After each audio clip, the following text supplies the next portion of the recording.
McPherson County, Kansas, August 1879. While his neighbors raced to complete their cabins using standard American methods, cast iron stoves positioned dead center in 16 by 20-foot rooms, Swedish immigrant Erik Andersson spends 3 weeks building what locals call the most backwards heating contraption in Kansas. His corner masonry heater stands 6 feet tall, weighs over 4,000 pounds, and takes up precious corner space where 2 exterior walls meet. The firebox measures just 12 inches wide, half the size of standard American stoves that feature 24-inch fireboxes for burning large splits.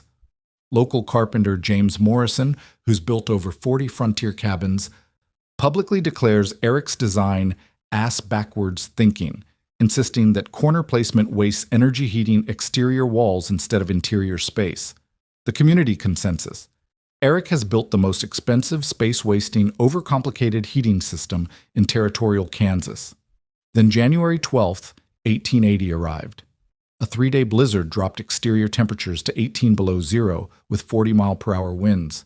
Standard cabins became survival shelters, with families burning wood continuously just to keep interior temperatures above freezing.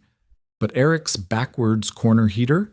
It maintained 68 degrees throughout the night using just 8 pounds of small splits burned for 90 minutes. What did this Swedish immigrant understand about thermodynamics and heat transfer that experienced American frontier builders had completely missed?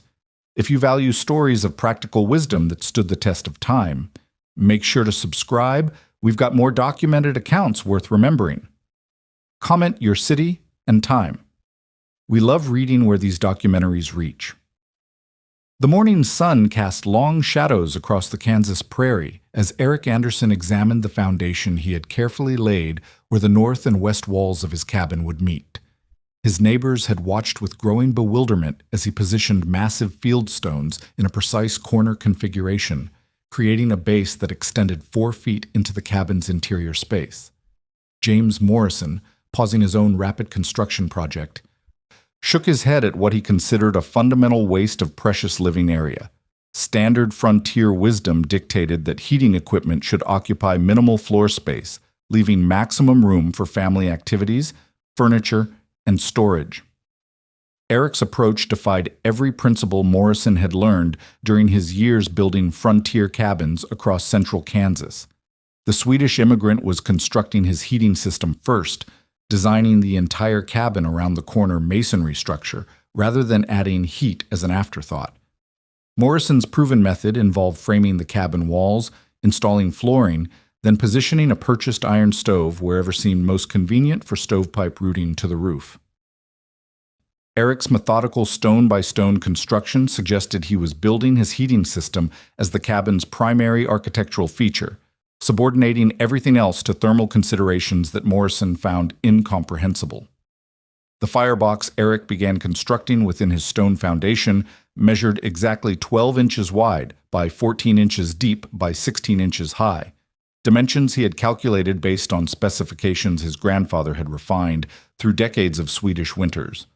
Morrison's standard American stoves featured fireboxes measuring 24 to 28 inches in width, designed to accommodate split logs without further processing. Erik's compact combustion chamber would require cutting firewood into finger-thick pieces, adding labor that frontier settlers typically avoided.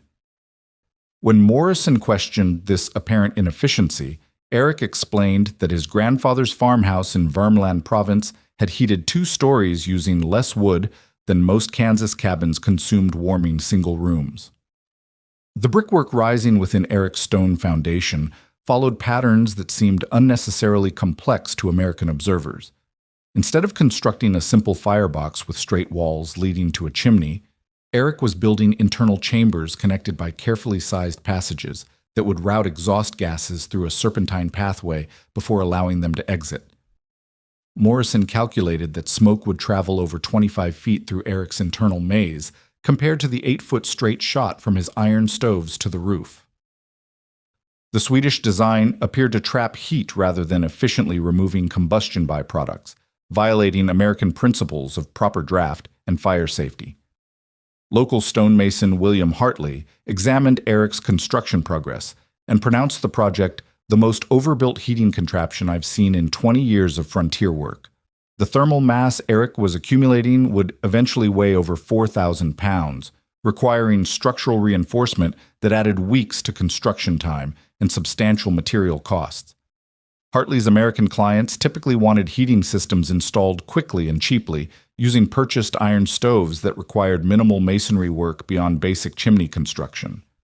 Erik's approach treated masonry as the primary heating element, with the fire serving merely to charge the stone and brick mass that would provide sustained warmth. The positioning of Erik's heating system in the cabin's corner drew particular criticism from experienced builders who understood heat distribution challenges. Morrison's central stove placement theory held that heating equipment should occupy a room's geometric center to radiate warmth equally in all directions, reaching every wall and corner with similar intensity. Erik's corner position would concentrate thermal energy where two exterior walls met, the cabin's coldest location during winter weather.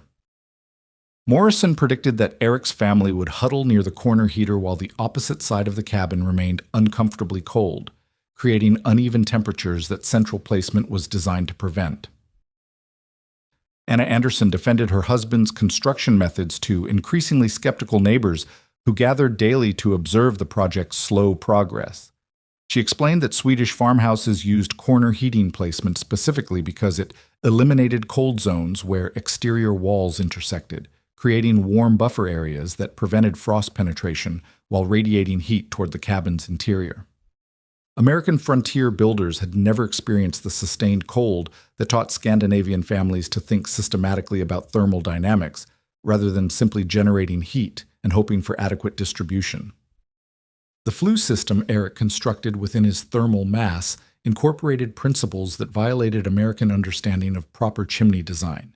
Standard stoves used straight, unobstructed pathways that created strong draft to pull combustion gases rapidly away from the fire, preventing smoke accumulation and ensuring adequate oxygen supply for continued burning. Erik's serpentine routing would slow exhaust flow, potentially creating backdraft conditions that could fill the cabin with deadly smoke. Morrison warned other settlers that Erik's fancy foreign design represented dangerous experimentation that could prove fatal during the critical heating season. As September advanced toward October, Erik completed the external brickwork that would contain his thermal mass while continuing to refine internal chamber dimensions and passage connections. His heating system now occupied the entire corner where north and west walls met, rising from floor to ceiling and extending 4 feet into the cabin's living space.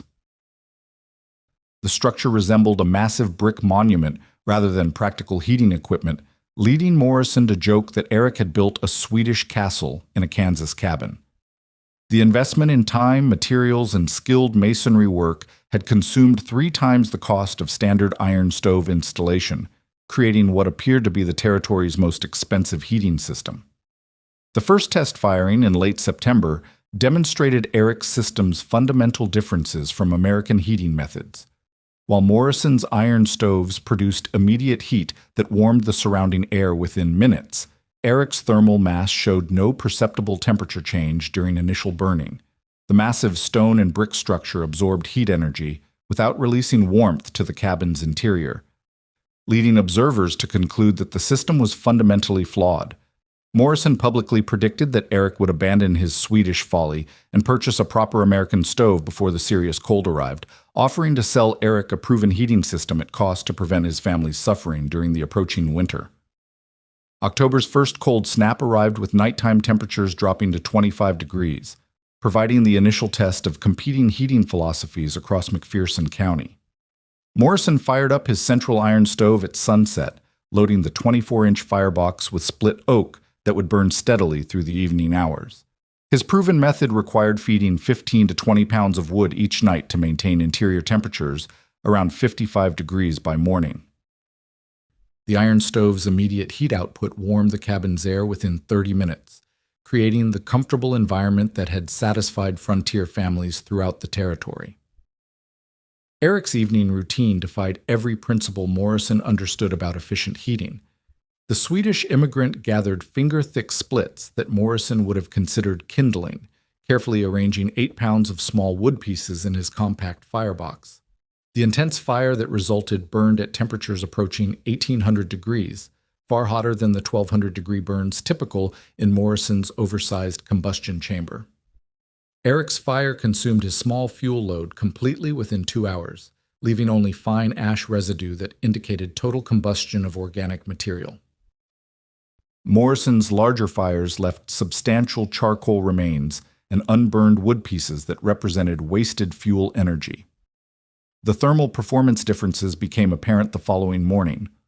Morrison's cabin, dependent on the iron stove's direct heat output, had cooled to 45 degrees by dawn as the fire died and metal components radiated their stored energy into the room. Erik's cabin maintained 62 degrees 14 hours after his fire had burned out completely, sustained by heat energy. The massive masonry structure continued releasing from its thermal mass. The 4,000-pound stone and brick assembly operated as a heating battery, storing intense fire energy during the brief burning period and distributing warmth steadily throughout the night. Neighboring families began documenting the fuel consumption patterns as October's cold weather persisted. The Hendricks family, using a standard 26-inch iron stove, burned through cordwood at rates that concerned them for winter sustainability. Their central heating approach required wood every 3 to 4 hours during cold nights, with family members taking shifts to maintain adequate interior temperatures. Erik's single evening fire provided sustained warmth that eliminated nighttime fuel feeding, reducing his labor requirements while achieving superior temperature consistency. Morrison measured exhaust temperatures at both heating systems to understand the efficiency differences he was observing. His iron stove's chimney registered 450 degrees, indicating substantial heat energy escaping with combustion gases that traveled the straight 8-foot path to the roof. Erik's serpentine flue system measured exhaust temperatures at 180 degrees, demonstrating that 28 feet of internal routing through thermal mass captured waste heat that Morrison's design sent directly into the atmosphere.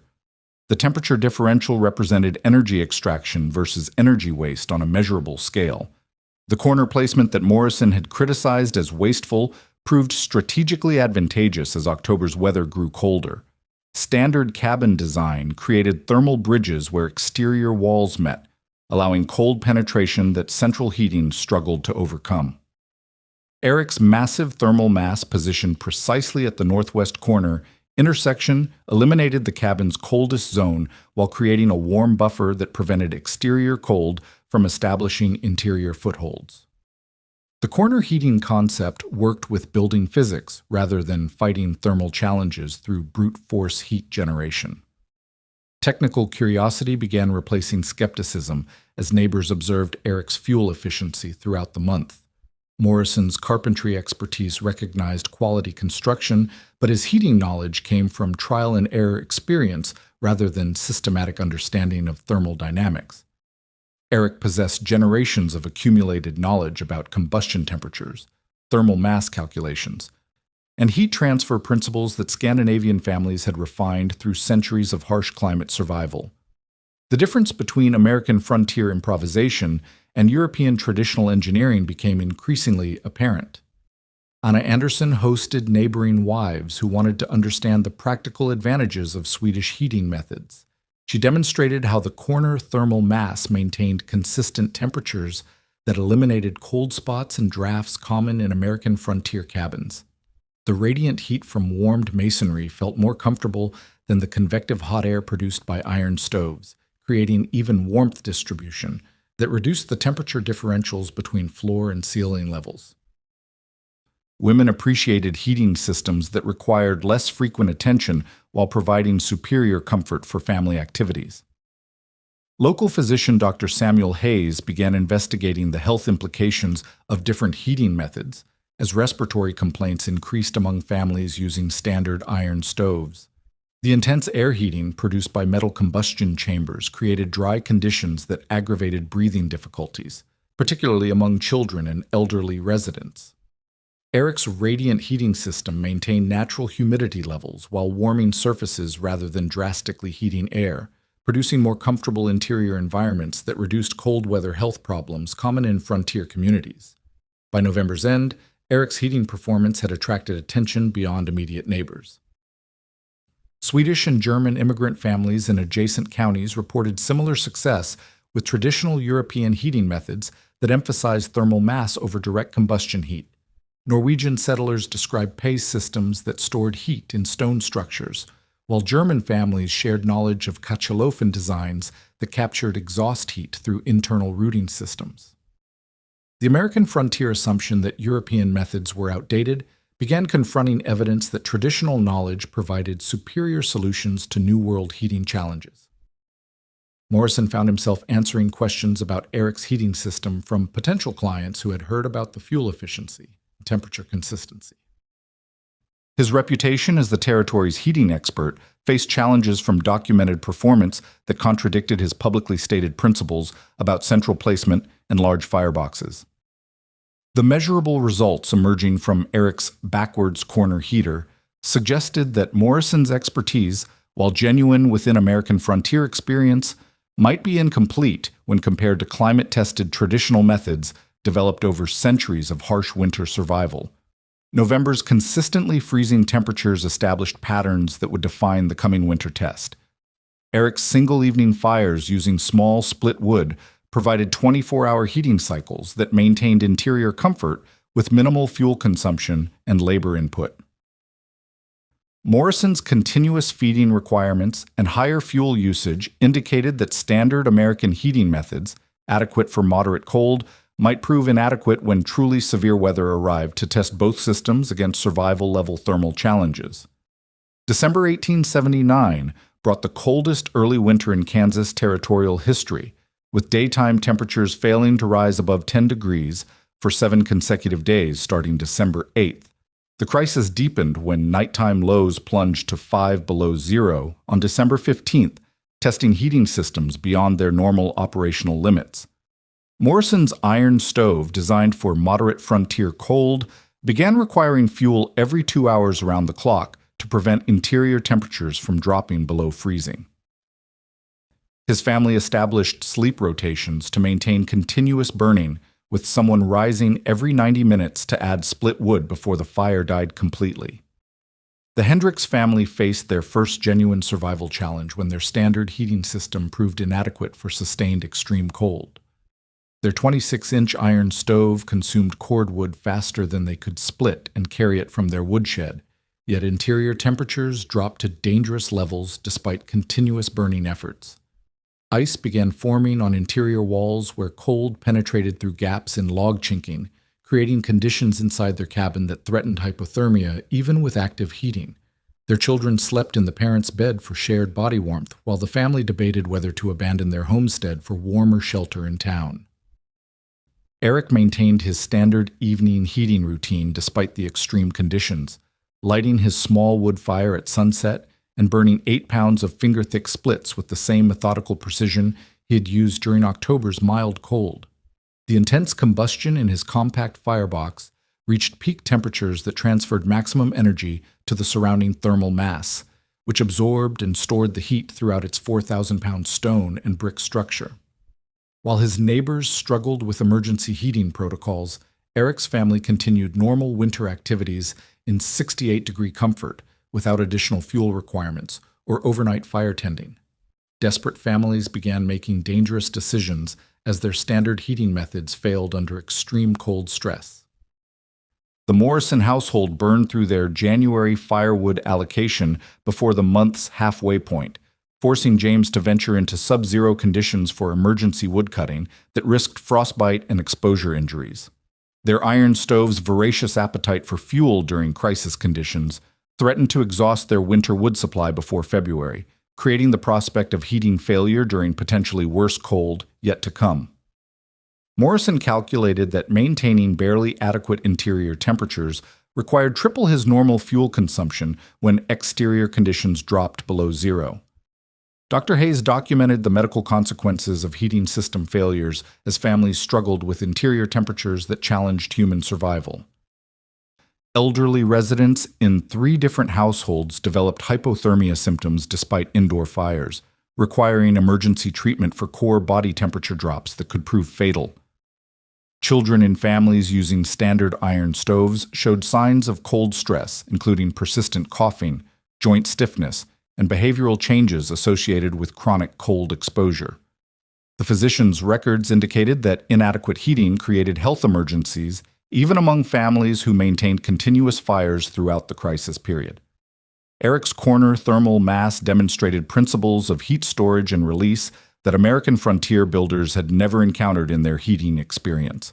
The massive masonry structure absorbed energy during his brief evening fires, then radiated warmth continuously for 24-hour cycles without temperature fluctuations. Interior surfaces remained warm to the touch throughout the night, preventing condensation and ice formation that plagued standard heating systems during extreme cold.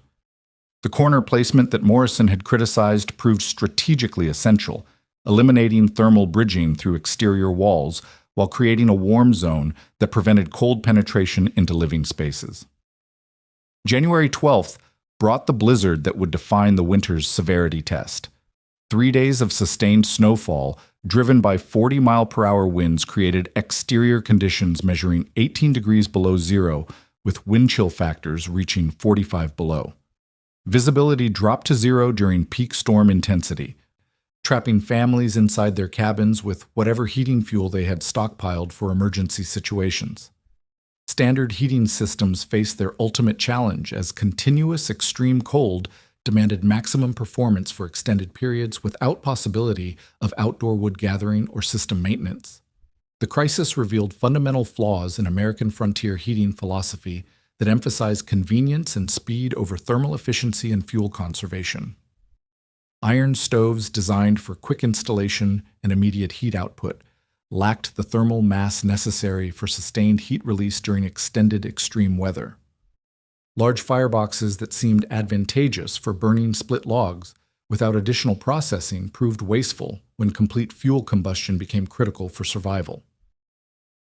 Central placement that distributed heat evenly during moderate cold created thermal challenges during extreme conditions that demanded maximum efficiency from limited fuel resources. Erik's heating system performed flawlessly throughout the 3-day blizzard, maintaining interior comfort while his neighbors faced life-threatening heating failures. The serpentine flue routing that captured exhaust heat proved essential during fuel-critical conditions, extracting maximum energy from his small wood consumption, while standard systems wasted substantial heat energy up their straight chimneys. His thermal mass continued releasing stored energy throughout the storm's duration, providing consistent warmth without requiring dangerous outdoor trips for additional fuel gathering during zero visibility conditions. Morrison measured comparative fuel consumption during the blizzard's aftermath, documenting the performance gap that had emerged between heating philosophies. His household had burned 47 pounds of split wood during the storm's 24-hour peak intensity period, yet achieved interior temperatures averaging only 31 degrees at dawn. Erik's 8-pound evening fire had maintained 65-degree comfort throughout the same period, demonstrating a fuel efficiency ratio of nearly 6-to-1 in favor of the Swedish thermal mass approach. The measurable difference between heating methods had become a matter of documented survival capability. Neighboring families who had initially mocked Erik's backwards corner heater now sought emergency shelter in his cabin during the coldest nights. His design, intended for a family of 4, accommodated 12 people during peak crisis periods while maintaining comfortable temperatures for the expanded occupancy. The same heating system that had been criticized as space-wasting and overcomplicated now literally preserved lives when conventional American frontier heating methods proved inadequate for extreme weather survival. Erik's 3-week construction investment and expensive masonry work had created the difference between comfort and catastrophe during Kansas Territory's harshest winter test. February 1st marked a turning point when James Morrison swallowed his professional pride and approached Erik with a request that would have seemed impossible months earlier. The Morrison family, facing complete firewood depletion and interior temperatures that threatened their children's health, asked to shelter in Erik's cabin during the coldest nights. Morrison's admission carried profound significance because his reputation as McPherson County's premier heating contractor made his acknowledgement of failure a public validation of Erik's methods. 3 other families made similar requests within the week, creating a situation where the mocked Swedish immigrant became the community's thermal refuge during survival-critical weather. Erik's response demonstrated the generous practicality that characterized traditional European community values. He welcomed the Morrison family and 2 others into his cabin without conditions or recriminations, despite months of ridicule his heating system had endured. The corner thermal mass that neighbors had criticized as space wasting now accommodated 14 people during the most dangerous cold snaps, maintaining comfortable temperatures for the expanded occupancy without requiring additional fuel consumption or system modifications. The same evening fire routine that heated Erik's family of 4 provided adequate warmth for temporary residents who had sought emergency shelter from their failing heating systems. Morrison began studying Erik's construction methods with the systematic attention he had previously reserved for his own carpentry projects. The Swedish immigrant provided detailed explanations of thermal mass principles, demonstrating how the corner placement eliminated cold zones while creating warm buffer areas against exterior walls. Morrison traced the serpentine flue pathway through the masonry structure, measuring the 28 feet of internal routing that extracted heat from exhaust gases before they reached the chimney. He calculated that Erik's design captured thermal energy equivalent to burning an additional cord of wood compared to standard straight pipe systems that sent heat directly into the atmosphere.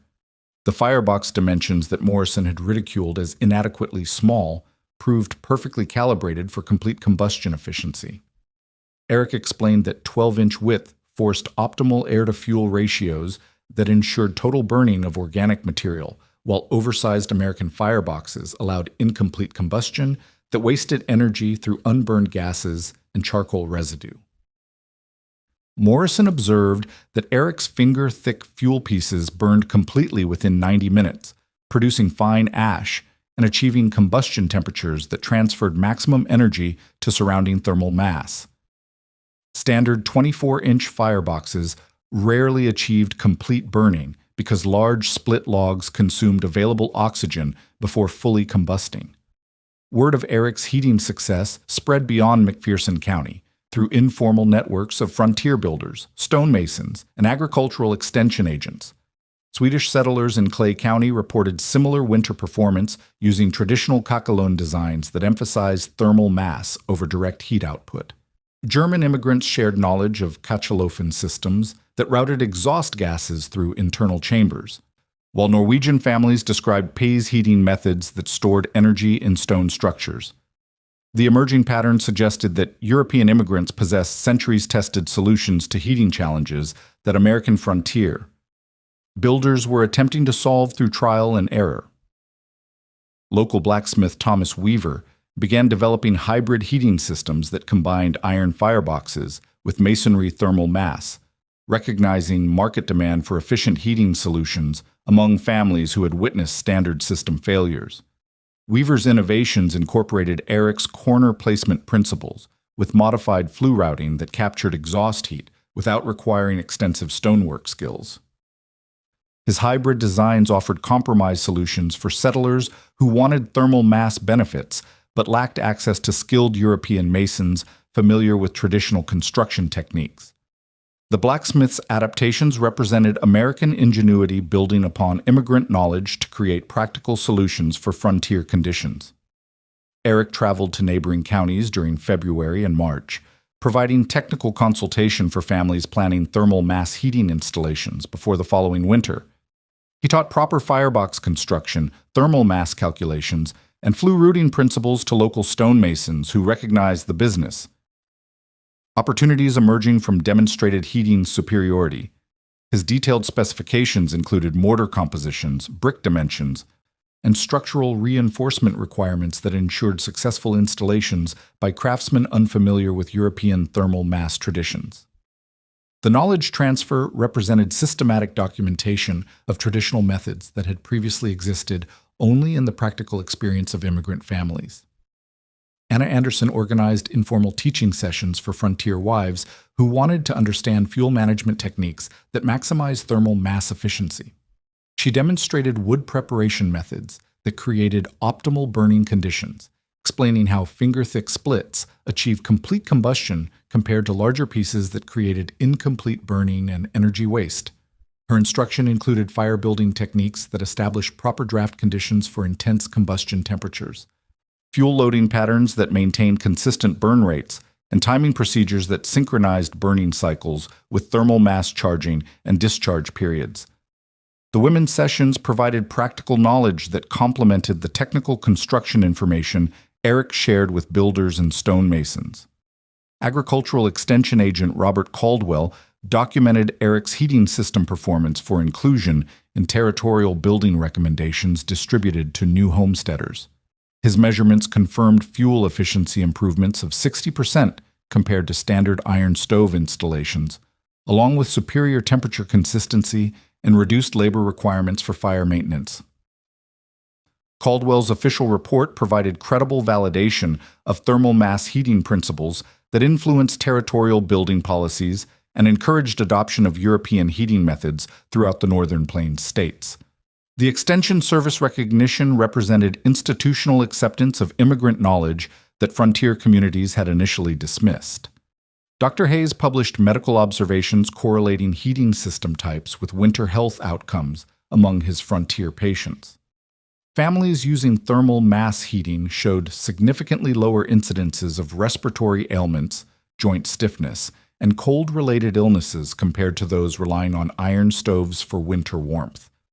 The physician attributed health improvements to consistent temperature maintenance, natural humidity preservation, and elimination of dry air conditions that aggravated breathing difficulties.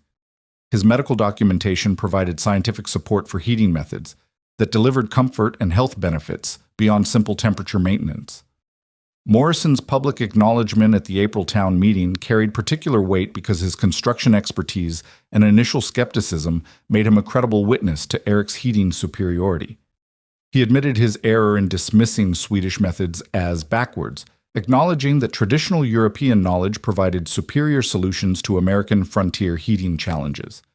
Morrison's endorsement influenced other territorial builders who respected his carpentry skills and practical experience. His conversion from skeptic to advocate demonstrated how documented performance could overcome cultural prejudices and professional pride when survival outcomes validated traditional knowledge over conventional frontier wisdom. The technical adoption that followed Morrison's public endorsement established thermal mass heating as a legitimate alternative to standard American methods throughout central Kansas. 17 families completed masonry heating installations during the 1880 construction season, with Swedish and German stonemasons finding steady employment teaching traditional techniques to American craftsmen. The rapid spread of thermal mass principles represented successful knowledge transfer from European immigrant communities to frontier populations who had initially rejected foreign methods as impractical or outdated. Spring 1880 brought the final accounting that would vindicate Erik's patient construction work and methodical approach to frontier heating. Agricultural Extension Agent Robert Caldwell conducted systematic measurements of winter fuel consumption across McPherson County, documenting the economic implications of competing heating philosophies. Erik's total firewood usage for the brutal winter measured 2 3/10 cords of small split wood, while Morrison's household had consumed 7 1/10 cords of standard splits to achieve inferior heating performance. The documented fuel efficiency difference translated to $23 for Erik's heating costs versus $71 for Morrison's family, representing savings that could purchase livestock, agricultural equipment, or critical supplies for frontier development. The Kansas Territorial Building Commission requested detailed specifications of Erik's corner heating design for inclusion in official construction guidelines distributed to incoming homesteaders. Commissioner William Hayes recognized that European immigrant knowledge could prevent the heating failures that had created emergency situations throughout the harsh winter. Erik provided precise measurements for firebox construction, thermal mass calculations based on cabin dimensions, flue routing specifications, and material requirements that would enable competent stonemasons to replicate his system's performance. The territorial documentation represented official recognition that traditional European methods offered superior solutions to New World heating challenges that American frontier builders were still learning to solve. Swedish stonemason Niels Larsson established the first specialized thermal mass heating business in central Kansas during spring 1880, responding to demand from families who had witnessed Erik's winter success. Larsson brought traditional kakelugn construction knowledge from Dalarna province, where his family had built heating systems for over 2 centuries of harsh Scandinavian winters. His expertise included mathematical calculations for determining optimal thermal mass-to-cabin size ratios, mortar compositions that withstood repeated heating and cooling cycles, and quality control methods that ensured proper draft and combustion performance. The emergence of professional thermal mass builders indicated that European heating methods were transitioning from immigrant family knowledge to established American frontier construction practices. German immigrant Heinrich Weber contributed Kachelofen design principles that incorporated decorative tile work along with functional heating performance, appealing to frontier families who wanted both thermal efficiency and aesthetic appeal in their heating systems. Weber's installations featured glazed ceramic surfaces that radiated heat while providing visual elements that transformed utilitarian heating equipment into attractive interior features. His hybrid approach combined German traditional methods with American frontier materials, creating systems that delivered European performance standards while utilizing locally available stone, clay, and metalwork. The aesthetic dimension added cultural acceptance factors that helped overcome American resistance to foreign heating methods. Regional newspapers began featuring articles about thermal mass heating success stories as the technology spread throughout Nebraska, Colorado, and Dakota territories. The Nebraska Farmer published detailed construction guides based on Erik's specifications, while the Denver Rocky Mountain News featured comparative fuel consumption studies that demonstrated economic advantages of European heating methods. Agricultural journals distributed throughout the Northern Plains states included technical drawings and material specifications that enabled local craftsmen to attempt thermal mass installations without direct European mason supervision. The media coverage accelerated adoption rates among frontier families who learned about heating alternatives through published documentation rather than direct immigrant contact. Morrison's conversion to thermal mass advocacy proved instrumental in overcoming American builder resistance to foreign construction methods. His reputation for practical frontier construction made his endorsement credible among craftsmen who might otherwise dismiss European techniques as impractical or overly complicated. Morrison publicly demonstrated Erik's heating principles at regional building conferences by explaining thermodynamics concepts in terminology that American carpenters and stonemasons could understand and implement. His technical translations of Swedish heating knowledge into frontier construction language facilitated knowledge transfer that might otherwise have remained limited to immigrant communities. The Domestic Engineering magazine conducted scientific testing of Erik's heating system during summer 1880, using precision instruments to measure combustion efficiency, heat transfer rates, and thermal mass performance characteristics. Magazine engineers documented 87% fuel efficiency for Erik's system compared to 45% for standard iron stoves, validating the empirical observations that frontier families had made during the winter crisis. The scientific measurements confirmed that European thermal mass principles represented advanced engineering solutions that American frontier heating technology had not yet discovered through domestic innovation. The magazine's technical analysis provided credible validation that influenced building professionals throughout the northern United States. By 1885, masonry heating systems had become standard equipment in well-built frontier homes across the northern plains states, representing successful integration of European immigrant knowledge into American frontier construction practices. Erik's corner design influenced regional heating innovation for decades, with local variations adapted to specific climate conditions and available materials.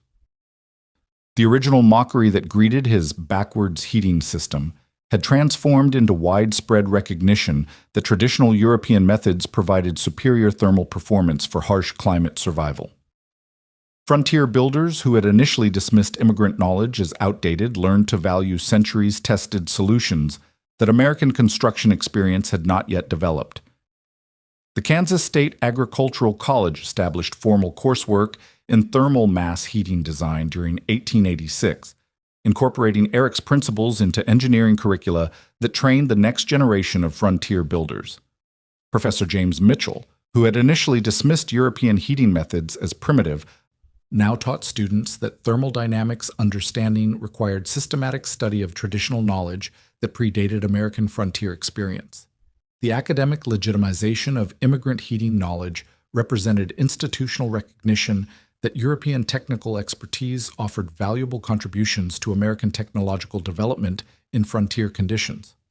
Modern efficiency measurements conducted during the 20th century confirmed Erik's empirical understanding of thermal mass principles, validating his system's documented performance through scientific analysis using advanced testing equipment. Contemporary engineers calculated that his 18th century Swedish design achieved combustion efficiency levels that matched modern high-efficiency heating systems, demonstrating that traditional knowledge had solved complex thermal engineering challenges through centuries of practical refinement.